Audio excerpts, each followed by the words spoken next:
архийг архиар даруулвал юу болох вэ? Хэсэг хугацаанд архийг хүсгээ болоод нэг гоё тиймэрхүү хэвийн байдлаа очоод нэг бодлого өсрөл 2 хоногийн дараа өмнөхөөс хэд арх хүсэж тийм ээ. За ер нь бол төвчээр энэтэй адилхан. Дон ч гэсэн яг үүнтэй адилхан. За би одоо бараг хэдэн жилийн өмнөөс Сахилгабатыг ойлгохгүй Сахилгабатыг хайгаад олох гэж оролдож байгаа хүний хувьд архийг архиар даруулж одоо шаардлагатай маргааш шаардлагатай өдөр архи ууж болдгоотой адилхан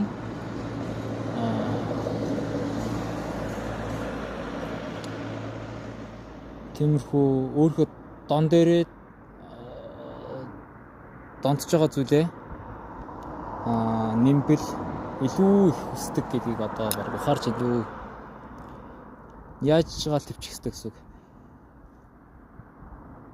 Допамин өөрөөсөө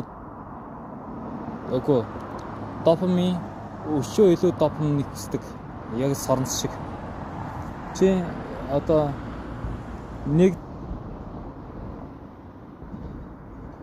допамин хүсэдлээ. За авчлаа. Тэгсэн чинь нэг допамин чи хоёрыг хүснэ гэсэн үг. За хоёрыг авчлаа.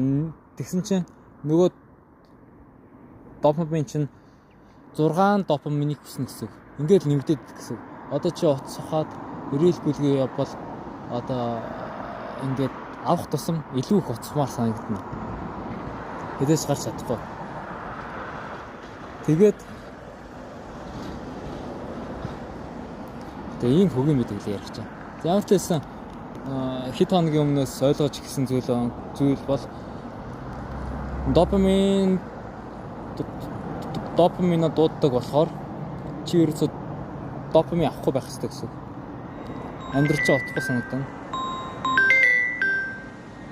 Тэр үчис чи допамин авах хэрэгтэй.